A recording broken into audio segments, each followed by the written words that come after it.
Welcome to Priceless Takes. And we are live from the Gold Coast, Australia. Welcome back, everyone, to Priceless Takes, episode 72. I am your host, Luka Price. He is Chris Malik joining me today. Chris, how are you going? Look, I'm raring and ready to go for an exciting Super Bowl matchup.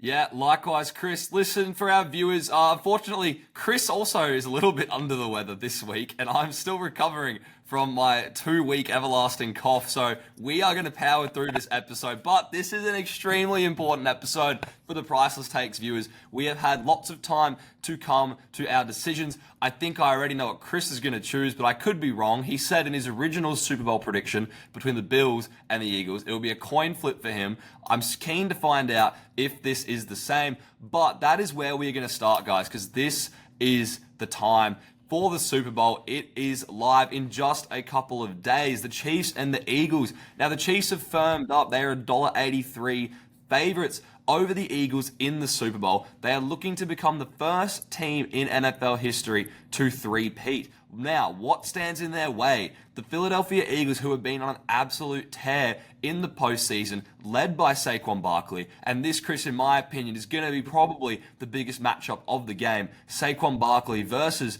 the Chiefs defense. There's a lot of things to go around in this game, Chris. A lot of different angles you can look at. Obviously, you have Mahomes on one side, the greatest player to maybe ever live. We have the fact that this is their second Super Bowl matchup against each other in the last 3 years. They played each other in 2023 as well.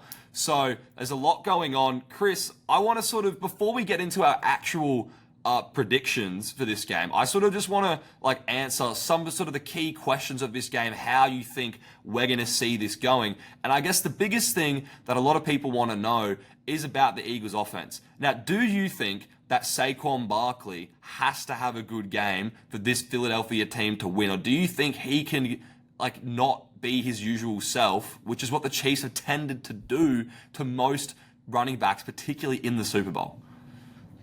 Look, I think it's a good question, but I think where your question comes from is the representation that the Eagles have had in the media, particularly this team going against the Chiefs.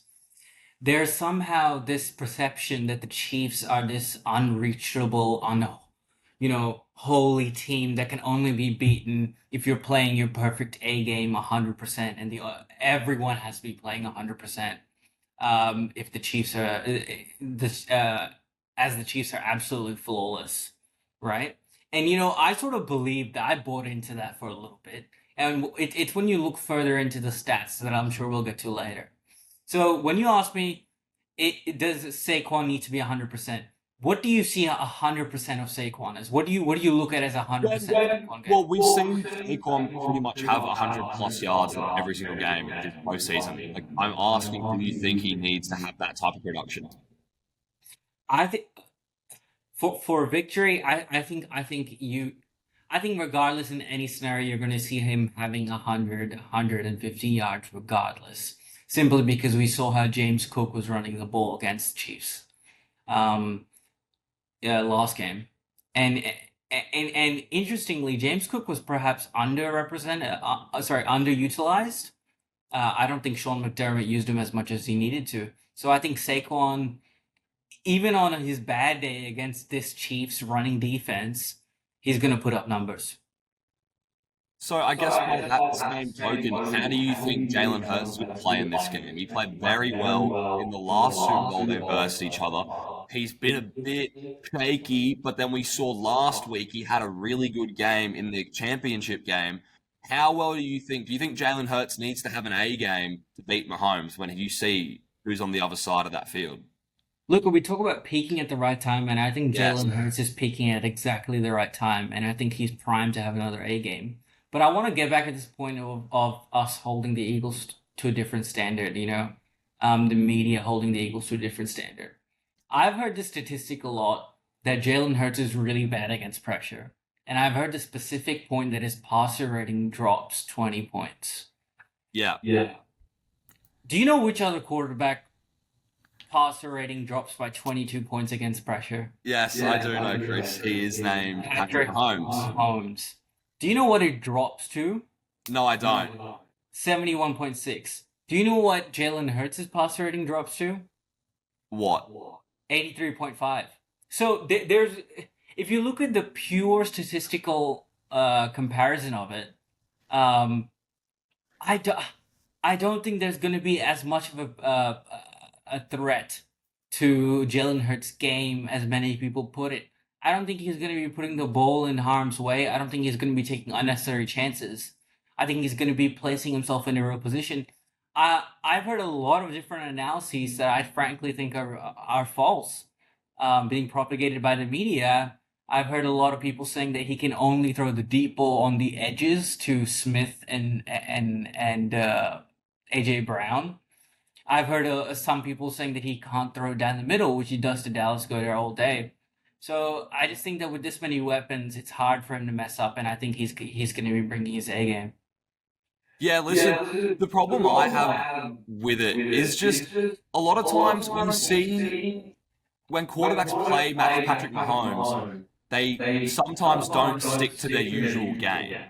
And I think the biggest thing for the Eagles is their discipline. And I think that's something that you don't have to play your A game, I guess. I think you have to play it at the very least, like close to an A game to beat the Chiefs, because the Chiefs, if there's one thing that they are so good at, it is their discipline. And that's the one thing that I think Philadelphia were lacking in that first Super Bowl matchup, particularly down the stretch. We saw Tony have the huge punt return, which set up a Chiefs touchdown in the fourth quarter. Then we had the holding penalty on MBS, which was on Bradbury, which allowed the Chiefs to kick a walk-off field goal, essentially, as opposed to kicking a field goal, giving Philadelphia the ball back with around 1:40 to go.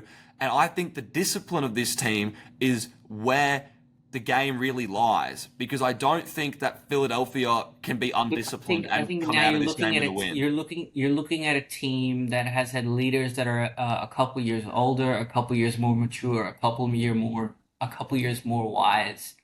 They've been through this path before, and I think it's things like keeping those rookies in check. But I think the rookies that are making plays, Cooper DeJean and Quinion Mitchell, I haven't heard of them as being, disciplinary issues, both on or off the field. And in fact, I've seen them be huge impacts on their sides of the ball.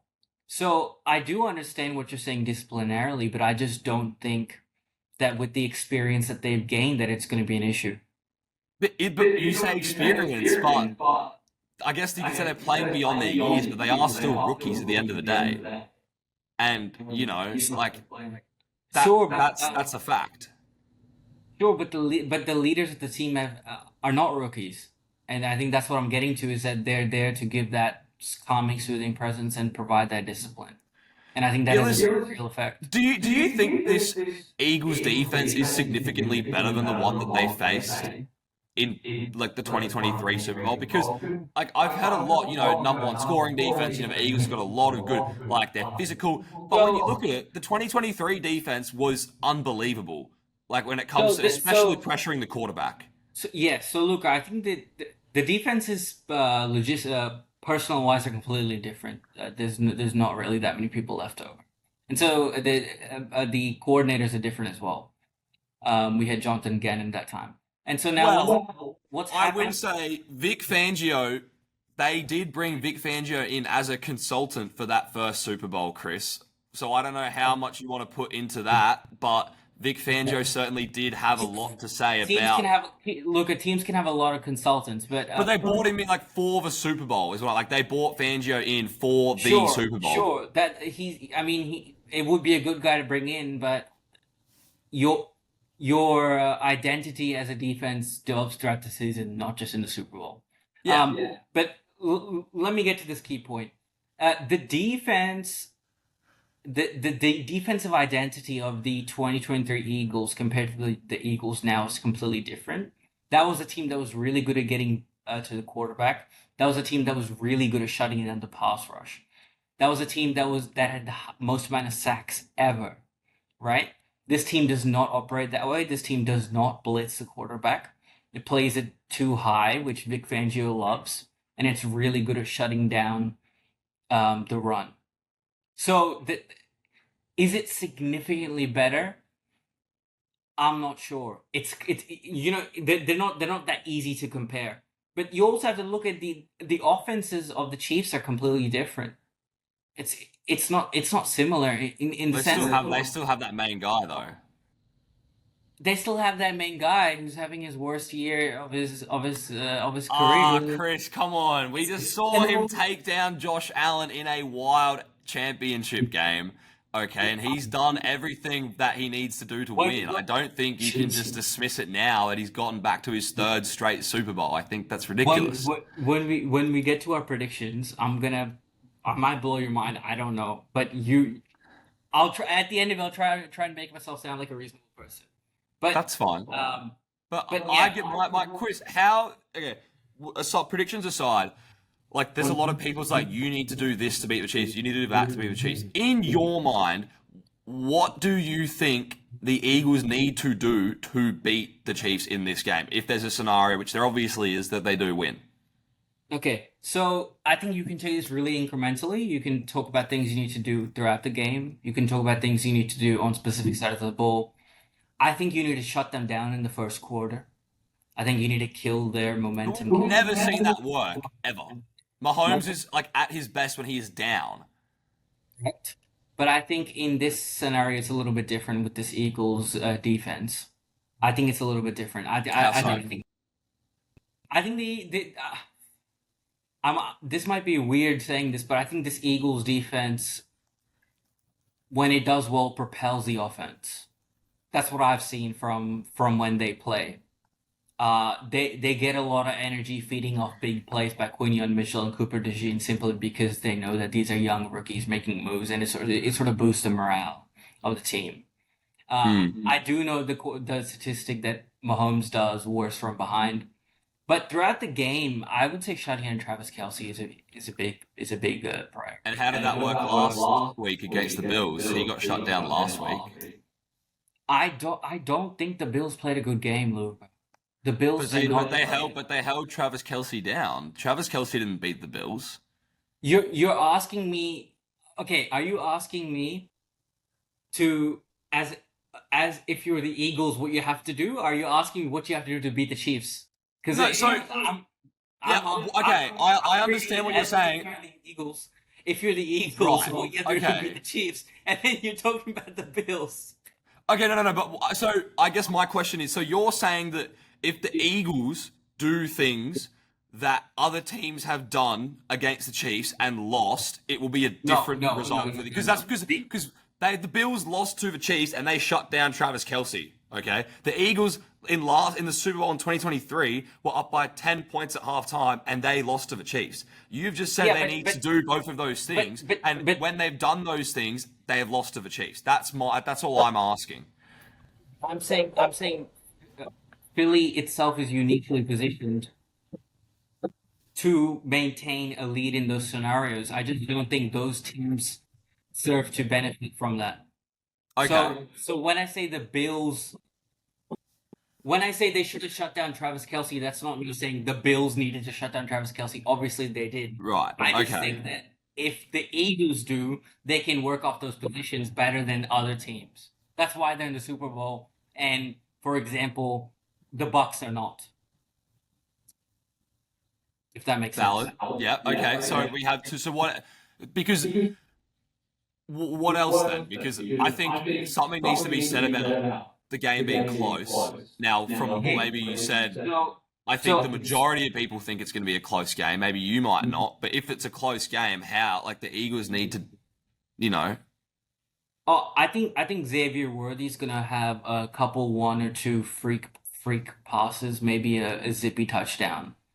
Um, what are you asking? How are the Eagles gonna keep it close? Well, Or I'm just saying, like, if it's a close game, how do you think the Eagles beat the Chiefs? Is it simply just the Eagles have the ball last, like they do what they should have done in the last Super Bowl and have the ball with a minute 40 to go with a chance to win the game with a touchdown, or like the what do you? Eagles have a really bad habit of not holding the ball in the last 5 minutes of the game and protecting it. So I really don't want to see a situation in which Patrick Mahomes gets the ball with a minute 30 to go. I Mm. think if it comes down to that, I would really like to see a couple of big defensive plays on behalf of Jalen Carter, Josh Sweat, these kind of guys, because I think the offensive line for the Chiefs is particularly weak. And if you recall, in the 2018 Super Bowl, it did come down to that Eagles final defensive drive in which Brandon Graham gets that strip sack, and that sort of changes the game. We're a So long time removed from that, though, Chris. I'm just saying, Was Brandon Graham playing in the Super Bowl against the Chiefs 2 years ago? yes, Yes, he was, and it didn't matter then. So, I don't know, Chris. I am struggling because on one hand, I think on paper, I think the Philadelphia roster is significantly better than the Chiefs. I think when you look at, 2 through 52, boom. But when you look at the quarterbacks on each team, I have a hard time grappling with how week after week after week we say, this is how you have to beat the Chiefs, this is how you have to do that. But the same result always happens, and the Chiefs end up winning. It seems no matter what you can do, what you do, the Chiefs just end up winning. And that's why my head has a hard time grappling with this, because I'm like, how do you actually beat him? Because Look, I are you aware that in Super Bowls, teams that play the number one defense, ranked defense, are 3-11? I'm not aware of that. No. So if there are two teams and one of them has the number one ranked defense, the number one ranked defense wins 11 out of 14 times. That's fine. Look, Chris, there's a lot of stats. Like, there's the stats about the team who's in white wins like 75% of the time. The Chiefs are going to be wearing white. There's also another stat about teams who play the same opponent in the Super Bowl in a 5-year period of the first Super Bowl, 0-5 in Super Bowl rematches. So Philadelphia are trying to create some history of their own because what they're trying to do has never actually been done. The team has always beaten the same team the second time when they played in the 5-year period. So we can throw out a bunch of different stats that favor each team, and I think if we really try hard enough, we can sort of skew our arguments to make it seem like it's favorable. There's a really big difference between having a number one defense and just wearing white jerseys. So. I understand. It wasn't. I understand the white jersey thing, but the second stat, which I think is a very good stat, the 0-5, that was Brady's Patriots, losing to the Giants twice. I think a lot of that comes into particular team dynamics where coordinators could have moved over interdivisional matchups, things like that. That's generally why that happens. Really? I think if you're a team getting to the Super Bowl like Philadelphia has done with new coordinators, a couple of those Cowboys Bills championships as well from the 90s. Yes. Right? And so those were coaches that knew the Bills' game plan because they were going to the Super Bowl 4 times in a row. Yeah, and it was also the Chiefs versus the 49ers last year. Like, that's another one. That's another one right there. The 49ers got oh so close, but at the end of the day, they weren't able to pull it off. The Chiefs still had that edge. So I just don't know, Chris. Do you trust Jalen Hurts? Because at the end of the day, as good as Saquon is, if they are going to win this game, I think at least the most likelihood of scenarios of them winning, there's a lot of different scenarios that are out there, but I think if the Eagles are to win, the most likely scenario is that Jalen Hurts has the ball with a minute or 2 minutes, 3 minutes to go. I'm going to say 2 minutes to go, with a chance to either tie with a field goal or score a touchdown and win. In that situation, Saquon probably isn't going to be able to run the ball super effectively because you're probably not going to have the clock on your side. Do you trust Jalen Hurts to go down and make those plays at the end of a Super Bowl? Yes, I do trust Jalen Hurts. Okay? That's simply because I think in those chances, I think Jalen Hurts, because he doesn't have a penchant, or he has shown to curb his penchant for risk-taking throughout the season. I think when you put everything on the line, he knows now when and where to take those deep chances, deep risks, and when they're most likely to pay off. And I think that's where those extra couple years sort of go through. There's been a lot of talk about Trent McDuffie and Jalen Watson come back. I mean, why are we hyping up Jalen Watson to be PS2? The guy is not that good. He's all right. He's fine. He's fine. Do we really think Jalen Watson going one-on-one against AJ Brown's some kind of really nice matchup? Even against Devonta Smith, I'm still taking Smitty over Jalen Watson. Trent McDuffie, sure, against AJ Brown. Like, okay, I see that as Listen, I saw them boys lock down the Avengers, so-called Avengers the 49ers had last year, okay? So I think that... I don't compare Deebo Samuel and Brandon Ayuk to Devonta Smith. Brandon Ayuk could not even find a job at McDonald's right now. That man was dropping so much. He'd be dropping burgers all over the joint. But that was this season. Last year, Ayuk was a beast, Chris. That's why I got the contract extension. No. And Deebo Samuel, he's washed. He's finished. So, okay, the point I'm trying to make is Devonta Smith could be a WR1 on 25 teams in the league, right? And he's a WR2. So I think I trust Jalen Hurts because I trust those guys to make those big catches in those spots. Okay. As another person, I want to know if you trust Nick Sirianni. Do you trust Nick Sirianni? We know what Andy Reid's record is. He's 30-7 when he's had an extra week to prepare. Sirianni, to his credit, is 5-1, but except in the Super Bowl. The Super Bowl was the one time he has lost. How do you trust Nick Sirianni going into this game compared to the Super Bowl of 2 years ago? What do you think he might be doing differently? Because he's copping a lot of criticism from a lot of people, which, is beginning to become, less and less as, he stacks up these Super Bowl appearances. Luka, when they said all roads lead to Rome, this is what they meant. They meant Nick Sirianni winning a Super Bowl. Really? Did they? This guy, of course, it's the Italian in him coming through. This guy, I'm telling you, he all he does is win. Granted, he did get that bye loss off the Super Bowl. But I think he's had a couple years. He's matured. I mean, he was having some moments throughout the season. He hasn't done anything really badly in the playoffs. I haven't seen any reason for that. He has a really, really good coaching staff, which is there to support him. I don't think he's going to be an issue in these playoffs. I think in the Super Bowl, I think he's shown to make pretty good decisions for most of it, and I think a lot of people in the media have sort of backed off on the Sirianni hate train as well now. Yeah. Listen, the other thing I really want to know from you, Chris, is Jalen Hurts. Obviously, he had the crucial turnover in the Super Bowl. What do you think he is doing differently? Do you think, because you said before, like, players are put in different positions, and I think that Jalen Hurts, when you look at that turnover, it was a quarterback draw, like, he sidesteps, he loses the ball, like, how do you view turnovers going into this game? Because Chiefs have an extremely... when the Chiefs win the turnover battle, they don't lose. When they tie the turnover battle, they've only lost one game in the last 2 years, and it was against Detroit week 1 last year when it was a tied turnover battle. So how do you view the turnovers? Because Philadelphia's defense generates a lot of turnovers, and the Chiefs do not turn the ball over a lot. So how do you view turnovers being a part of the game here? Philadelphia has had 10 turnovers in the playoffs and 20 in their last 6 games.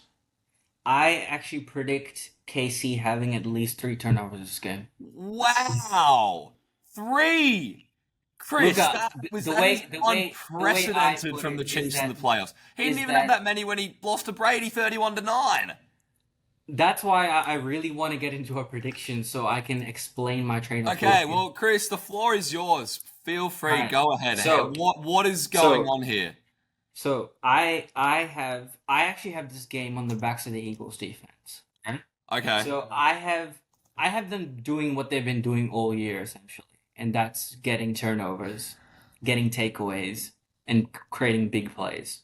So I think in the playoffs they're going to continue what they've been doing: 3 to 4 turnovers, at least two, at least two. Yeah. I'm saying big. I'm seeing big plays from the defense, right? I'm looking at KC's 15-1 record as like basically a pretender record. They have 11 wins from junk teams. Okay, who are they? So they have 11 wins from teams like the Browns, the Raiders. The Chiefs beat so many playoff teams this year. What are you talking about? The Browns, the Raiders. I'm just telling you, they could have beat playoff teams. I'm just telling you, they have a lot of The junk. Ravens made the playoffs. The Chargers made the playoffs. The Buccaneers made the playoffs. The Broncos made the playoffs.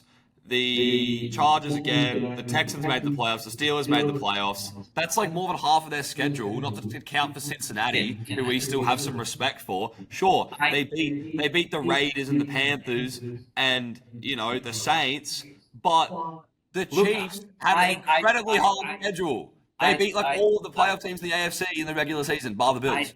I threw in a Chargers game in there simply because Justin Herbert went in and threw 4 interceptions in his final game. The point I'm trying to make is the KC. Sorry, excuse me. There. No, go for it. The KC record is not as good as the team shows, right? And if they were going out and thumping teams and thumping even the bummy teams, right, which they weren't doing, they were scraping out wins against teams like you said, the Panthers, right? Yes, but it was still a win. Wins out. They were beating teams by blocked field goals, beating teams by missed field goals, beating teams by blocked punts. I mean, it's not a matter of luck, and I don't blame them. It's just the margins at which they win are uncomfortable. And when it comes to games like the playoffs, I think 1 or 2 big plays from a team, from a defense like the Eagles have, could cause some real movements in the play of the game, and you could see that score shift away from. What's wrong with being uncomfortable, Chris? Like, there's nothing wrong with being uncomfortable. I've seen the Lions and the Ravens blow out a bunch of teams this year. You know where they are right now? They are home, okay? Meanwhile, the Chiefs are playing for a three-peat. So the idea that they're just squeezing by, I think you need to give more credit to the actual team themselves, because isn't it at some point, we saw with the Vikings 2 years ago when they went, 13-4? I'm pretty sure they went 13-4, but we knew they were like, oh, they're fraudulent. And Daniel Jones walked into their building, okay, and beat them in a playoff game. And we knew the Vikings at some point, right, they were like, oh, they've won like 7 one-score games this year. That's going to come back to the middle. But the Chiefs keep doing it and doing it and doing it and doing it and doing it. So at some point, surely we give some credit to maybe the Chiefs are just winners and know how to win, as opposed to blaming external factors about them being uncomfortable. Because clearly they're comfortable in the way that they're doing it. Otherwise, they wouldn't continue to do it every single week. I don't know if they are. That's the real thing. Because let me tell you this as well. Travis Kelce is having one of his worst statistical seasons, correct? Yes. Yeah, sure. Patrick Mahomes is having one of his worst statistical seasons, correct? Sure, and they're in the Super Bowl. Well, hold on. Can't be doing that badly. Hold on. Yes, okay. They have no run game. They just don't have a run game. What do you mean? What do you mean they don't have a run game? They don't have a back that averages, I think, more than 4.2 yards in the playoffs. They had 135 rushing yards last week against the Bills. What do you mean? Mahomes can be their run game if it has to be. Come on, man. I'm just saying 135 yards, 135 yards, Chris. Like, they're not averaging 70. For a team that's 15-1, you should have something more. They have Kareem Hunt and Pacheco, who sadly has not been the same after his injury. Yes. Maybe he needs some. Yes, more. You're right. And all I'm saying is it doesn't exactly, even if they're winning, and you can say that, okay, they're doing great, they're winning.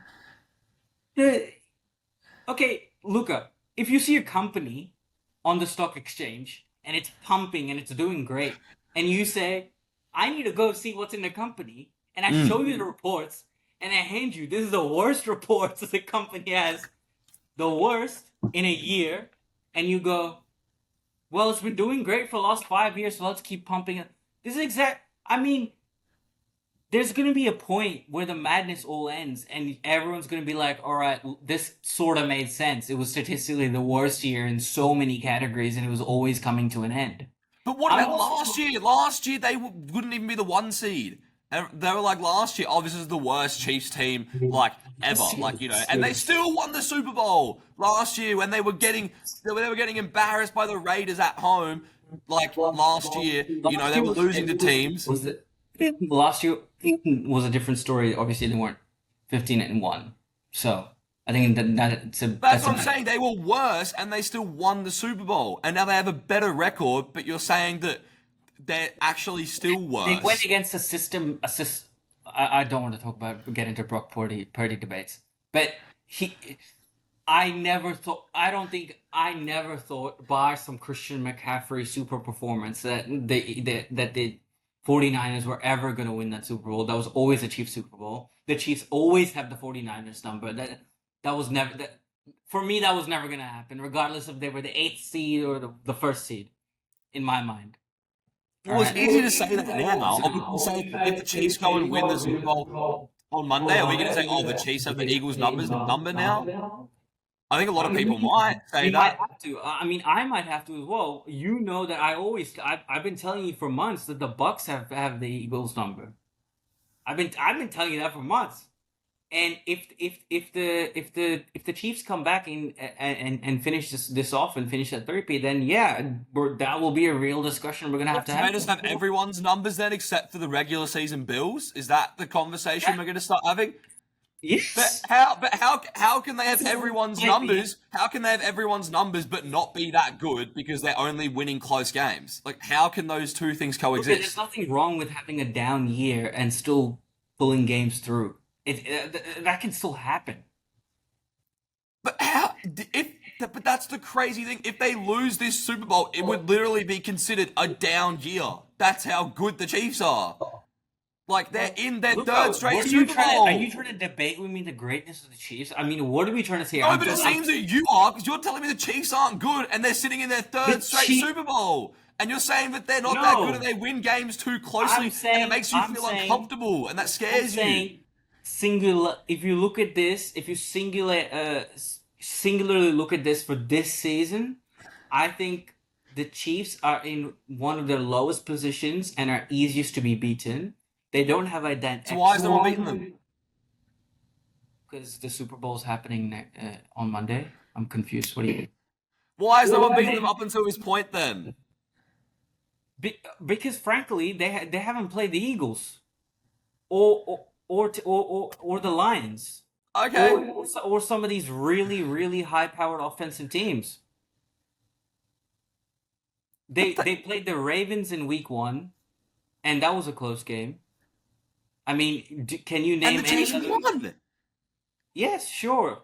And when the Chiefs needed to turn it on, they said Pittsburgh slap, beat you by 19. They said Cleveland slap, beat you by 14. They said Houston slap, beat you by 9 points, 11 points and 9 points twice in a row. Bro, are you serious? Cleveland? Come on, man. Cleveland. What do you mean? Cleveland beat the Ravens this year. And now you're telling me the Ravens are good. You're telling me the Ravens are good because they had a close game against the Chiefs in Week 1 and the Browns beat the Ravens. Okay. And now you're telling me the Chiefs credit beating the Browns. Yes, because then you're making Jimmy Winston to be some kind of messiah because you did 3 good press conferences at the NFL Super Bowl MVP. But Chris, I'm just you can't tell me. This is what I want. This is really what I want to get to. Okay? Please, the floor is yours. I will stop interjecting. The point I'm trying to make is the Chiefs, in my opinion, have not played a consistently good team on both sides of the ball in terms of offense and defense in a high pressure situation where it actually means something to them. Right? They've been playing the regular season like it's a game. In the sense, obviously it is a game. It doesn't matter. Now is when it counts. And I don't know if they're able to meet that challenge personnel-wise. Coaching-wise, they're able to coach their players to get the best out of them more than they can produce on perhaps other teams, which I do agree with. But all I'm saying is they haven't played a team like the Eagles or similar to the Eagles in terms of their defensive and offensive prowess in the regular season. Okay. And that includes teams like the Bills. Okay, so you see this game as the Eagles being too much for the Chiefs to handle with the defense, and you see Mahomes committing multiple, or the Chiefs' offense committing multiple turnovers. And how do you see the Philadelphia offense playing against the Chiefs' defense? I think, look, I think AJ Brown will win those one-on-one battles most of the time. I think Devonta Smith will win those one-on-one battles most of the time. I think Dallas Goedert dominates down the middle. I do think that the offensive line is a real question mark here. Is Cam Jurgens going to be healthy? Is Landon Dickerson going to be healthy? I need those guys to be healthy on the line. I don't think Jalen Hurts will be having any turnovers this game. And I don't think Patrick Mahomes will be having turnovers. I just want to clarify. I think it's going to be the offense. Right. Okay. I think there's going to be a lot of big sacks, a lot of big punches, was what I'm trying to say. So I think offensively they might try and find the balance as to which they want to run the ball versus pass the ball. But I think once they find that, they will be clicking. It's been very difficult for teams this season to sort of stop them. And the other thing is I don't think the Chiefs will be able to stop the tush push at all. I don't think they'll be able to do it once. I think the Eagles line is just too big. Well, yeah. I'm not going to necessarily debate that, but what I will say is the Chiefs potentially only need to stop it once, because I think it's one of those things where, the Eagles could go 6 for 7 on the tush push, but if the one that they miss is, on 4th and goal, I think the Chiefs, for the tush push, I think that's a timing thing, not so much a overall thing. But yeah, I also think agree. the Eagles might draw something interesting out of the tush push. Every time I looked at a tush push, I always thought you could fake a tush push. Yes, something like that. You could fake a tush push and maybe get a guy. They've done it before. They did it last year with Swift, and they've done it once this year as well. So I think they could do something like that. Yeah. Okay, so score prediction, Chris. I want to hear. We got 31-9. No. 37-22. I think it's a close game throughout most of it, but I think they don't necessarily run away with it, but some big plays sort of. I mean, 15 points. That's pretty sizable. That's a pretty big difference. I think they're in the shock of the world. Yeah, listen, I spent a lot of time thinking about this game. Again, I sort of prefaced it in the beginning, but my head and heart are in two very, very different places right now. And I see one team, similar to I think what you're saying, who is extremely well equipped to deal with everything that the Chiefs can throw at them, both offensively and defensively. They have a lot of playmakers on both sides of the ball, but I just can't get over what Patrick Mahomes has been able to do in the playoffs. Now, we have seen some times where Mahomes has struggled in the Super Bowls, but that has been more at the start of his career, not so much as of late. But, Chris, I think this is going to be how you thought the Chiefs-Bills game was going to turn out. I think this is going to be a defensive battle. And this is something that I was grappling with. I wasn't sure exactly how I thought this game was going to go. I think it's going to be a defensive battle, and I trust Jalen Hurts. I trust him with the ball late in the game, Chris, and I am picking the Eagles to win the Super Bowl, and I'm picking the Eagles to win 20-17. Close. Fly, birds, fly. I'm here. I'm finally. I don't know if green looks good on me, Chris, but that's what we're going with. Fly, Eagles, fly. All right, go Birds. Confidence level, man. Mahomes, that guy is unbelievable. But I think Philly can get it done. But yeah, 2017. I'm giving it a much different scoreline to you. I think this game kind of reminds me of an Eli Manning Brady Super Bowl where we saw. I mean, Luka, to be honest, it's a good scoreline because 2017 was the last time we won the Super Bowl. So. Well, there you go. There you go, Chris. Like, there you go. Now, we do have an extra 5 minutes. We're going to talk about some betting props. Because I am sorry for the viewers. I am going to get my phone out here just so we can get these right. Chris, so total match points over 48.5. You're obviously taking the over on this. I'm taking the under. I'm taking the over. Can you see any scenario where there is an under? No, I think that would be really shocking, honestly. Yeah. Very shocking. Okay. Yeah.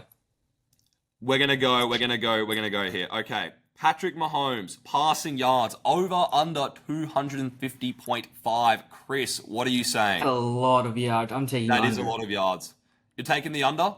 Taking the under.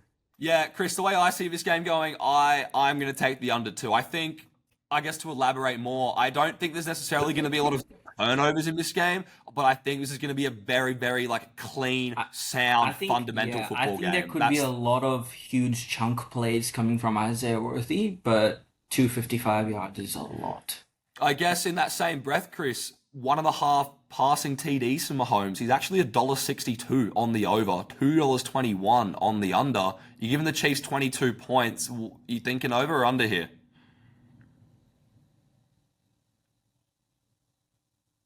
Taking the under. You're taking the under. You're taking the under. Okay. I think I'm gonna take the over. I think that both of their touchdowns, I have them scoring 2. I think they will both be passing touchdowns. But it could be 1-1. Jalen Hurts passing yards, Chris, over 211.5.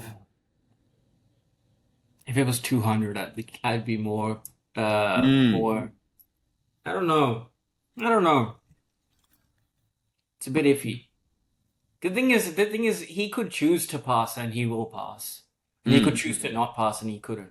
But I'll take over just because, it's a high stakes game. He might have to. I hate that we're agreeing on all of these, Chris, but I'm also going to take the over. I'm also going to take the over. I think it'll be close, but I think there are going to be spots in this game where Jalen Hurts is going to need to make plays with his arm. And we saw, obviously, this Chiefs defense is better than it was 2 years ago, but he was able to make some very, very big chunk plays down the field. Jalen Hurts, can you see him, the $2.74 for his over passing touchdowns, 1.5? Do you see them scoring through the air? You have them getting a lot of points. Look, his targets are AJ Brown, Devonta Smith, Dallas Goedert. I don't think he's going to be having 2 simply because he's giving it to Saquon now. I think he could just have 1. Yeah. Okay. I thought you were going to hit the over there for certain, but I'm also hitting the under. We're going to keep rolling through. Saquon Barkley, over under 109 rushing yards. Over what? This is easy. Over. Finally, we have a disagreement. I do not think he is hitting this over. I think he's going to get... I think Saquon is going to be in the 80 to 90 range in this game, which is below Saquon standards, but I think that we have not seen running backs dominate against the Chiefs in the Super Bowl. I understand what he brings to the table, but I don't think the Chiefs are a team that doesn't give up big plays on the ground. I don't think we're going to see Saquon explode for one of these 50, 60, 70-yard touchdown runs. I think he rips off a 40-yard run in the first quarter, and then he sort of builds onto that and gets that 100. That's what I think. Well, listen, it could work out that way, Chris. I'm going to go switch to the receivers. Kelsey, 60.5 receiving yards. Over, under? Under. I think he goes for 40. 35, 40. I think the Eagles know they got to shut him down, so that's what they're going to attack him. Yeah. Listen, I think that Travis Kelce's a big game player, and I'm going to be very shocked if we see him have 2 subpar performances in back-to-back playoff games. But, maybe we saw it in the Texans when he came down in the Bills. I don't know, Chris. You've sort of been a bit skeptical on Travis Kelce and his ability to perform in these playoffs. Maybe this could be a changing of the guard moment, if he does go for the under and we see some of these Chiefs players step up. But I'm going to take the over.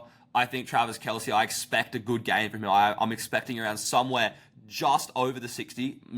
I don't expect too much more, maybe 70, but I think in that 60 to 70 range is definitely where I like him. On the other side, Chris, AJ Brown, 69.5 receiving yards. Over, under? Over. Over. Confidently? Quite confidently. I think it's going to be an 80, 90-yard game. Yeah, I personally think Devontae Smith at 52.5, that's where I'm putting my money. For me, that's a lock as well. He'll go for 60, easy. I'm putting my money, and Dallas Goedert over under 49.5. Are you going to have everyone eaten? Because someone everyone can't eat most of the time, Chris. Someone's going to miss out.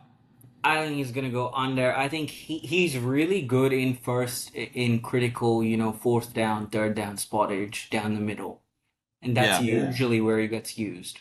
Yeah. Well, listen, So I would have him at 45 yards. I'll take the under. I'm going to take the over. I'm leaning more of a Dallas Goedert, Devontae Smith game than an AJ Brown game. If I'm being completely honest with you, Chris, I think AJ could have a good play or two, but I think Smitty and Dallas is sort of where I'm putting my money at. We're going to do one more, and then we're going to get into, value bets in general, if there's anything you like the look of. Xavier Worthy, my man, over 54.5 receiving yards. What do you think? Yep, taking it. You're taking it? I'm going to shock you. I'm going to go under. I do not think he's going to get this. I think, Xavier had his moment last week in the Bills game. I think we're going to see some other Chiefs players step up. Someone who I like for me personally, Chris, this will be my value bet. Okay, Noah Gray, over 11.5 receiving yards, tight end 2 for the Chiefs. He was very quiet last week. He had a bit to do in the Texans game. But the Chiefs, we see random people make plays for them in Super Bowls. I think Noah Gray, is absolute value, plus 11.5 receiving yards. I don't know if you have any other value tips, Chris, before we do head off from today's episode. I have not monitored any value tips, but someone I would be looking at is Hopkins, if he's going to get some second and third down action. He's also at over 11.5 receiving yards. I would take that all day, bro. There you go. Well, Chris likes D-Hop. I like Noah Gray. I also think Jalen Hurts anytime touchdown scorer at $1.95 is an absolute lock. We saw him have 3 rushing touchdowns in the last Super Bowl against the Chiefs. I think the tush push is going to be a factor, Chris, like you said. But I think Jalen Hurts for anytime TD scorer is definitely a big lock. Chris, any final words before we do head off? No birds. Listen, for once I'm saying it too, Chris. Go Birds. But that is all for this week's episode of Priceless Takes. Super Bowl preview. What an episode. I cannot wait to see how these picks turn out. And I hope that we are right, Chris. I picked against the Chiefs last year, but I did pick the Chiefs. I did pick the Chiefs the last time they versed Philadelphia in the Super Bowl. I don't want to eat my words 2 years in a row picking against the Chiefs. But I was right, Chris. Unfortunately, I was right. In that previous Super Bowl, 38-35, I see it being a very, very opposite sequence of events here. 2017, my score, 37-22, your score. We'll see how it turns out. We will be back post-Super Bowl with all of the latest reactions. And then following that, we will get straight back into NBA season with Tyson, Oscar, Rubin, and the crew, because there is a lot heating up in the NBA. But make sure to follow us on our social medias, on Instagram, on TikTok, and thank you all for tuning into Priceless Takes. I'm your host, Luka Price, and we will see you next time.